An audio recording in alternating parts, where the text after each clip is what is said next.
Shrek. I'm back again for the Fairy Godmother. If you haven't seen the first two parts to this three-part theory, I'll link them in the top right corner now, because they are crucial to watch before this one, and they're pretty good. So do that, then return here and watch this, because I've made a discovery about Prince Charming's parentage, which came as a shock to me, will come as a shock to you, and blew my damn mind so hard that I started shaking like a tased pufferfish.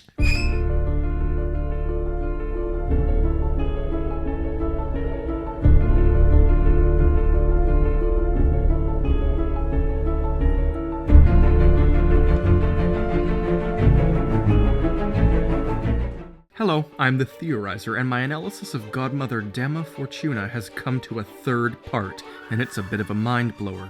Here we go. I'm just going to get this much out right now. I do have reason to believe that Charming does have a father, and was not simply just created by the Fairy Godmother. It was something I pondered upon before, and it doesn't have much weight bearing on the fact that the Godmother still carelessly used him, but I believe he was born. And this all ties together some hellish madness into a small idea that blows everything into new territory. The reason the Fairy Godmother is evil is because she's trying to rule far away's royal setting so that she can destroy the kingdom in an act of revenge against the previous royals, Queen Lillian's family. In the last two parts, I claimed that maybe they had shunned and ridiculed Dama Fortuna for her witchcraft and creating unnatural happy endings, but now I think I have an idea that makes her anger feel a little more sensible. I believe Charming was actually born from one of the royals. Yes, I think that Charming is the son of the Fairy Godmother and one of the members of Lillian's family, and this was the core reason as to why she was so brutally shunned. The Fairy Godmother was considered to be an external stain on their family. This kind of thing has happened in many real-life royal families and powerful political powerhouses in which the mistress on the side is afterwards publicly ridiculed and forcefully hated. And while this does neatly tie up my theory on Dama Fortuna's revenge, it then opens up a plethora of other questions that I can luckily answer in a brilliant fashion. Firstly, we do know Charming visually looks like he belongs to this royal family. Golden royal hair, blue eyes, all of it is seen before in the shared traits between Queen Lillian and Arthur, all the same. And they're the only three characters that really share this. This is nowhere near coincidental, and also you must consider the fact that Charming actually is a prince, and he says far away legally is rightfully his. There are no other kingdoms around that he could even be a legal prince of except Duloc, and I highly doubt that Daddy Farquaad is a real thing outside of fan fictions born from a meme lord's sleep paralysis delusion. So then the question it brings up is, who is he the son of? Well, the consensus by the Shrek community is that Lillian had at least one other brother who was the mysterious father of Arthur, and she of course had a father and a mother. Obviously Lillian's mother can't be Charming's father, leaving only Arthur's dad and the old king as candidates. The age difference between Prince Charming and Arthur is both significant and minor at the same time. Assuming Charming is in his mid to late 30s and Arthur is around 20, this could still mean either the old king or his son is Charming's dad. However, I do in fact believe it to be the king, because while Arthur's dad did mysteriously disappear from Arthur's life, making him a suspicious candidate, the king had far more sway and influence and likely more ability to ruin the Godmother's life. Also, her age matches what his would be, and Lillian, at the time of Charming's birth, would have been a young adult.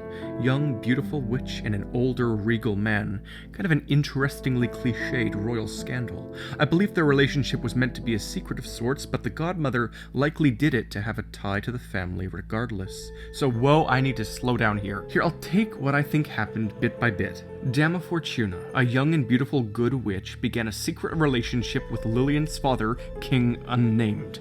A child is conceived, either accidentally or by Dama Fortuna's secret intentions, and the relationship begins to leak out. The king and the royals shun and ridicule Dama Fortuna for this. She births Charming, who has the royals' signature wavy blonde hair and blue eyes. Lillian's brother left, and possibly with the Fairy Godmother had a son, Arthur Pendragon. Oh, that brings a whole new layer onto this. Arthur's mom is also the Godmother? I have no proof for it, but it's entirely possible.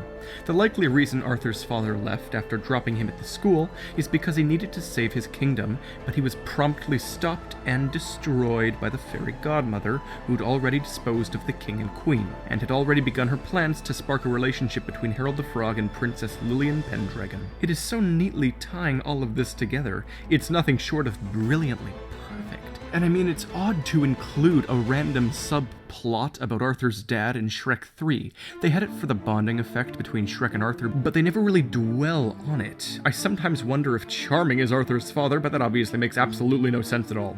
I think the Fairy Godmother quite simply was desperate for fame in the beginning, but it escalated to full-on royal power after she was shunned and ridiculed. She birthed Charming intentionally to worm her way into the royals permanently, but it backfired in her face, and she's very evil.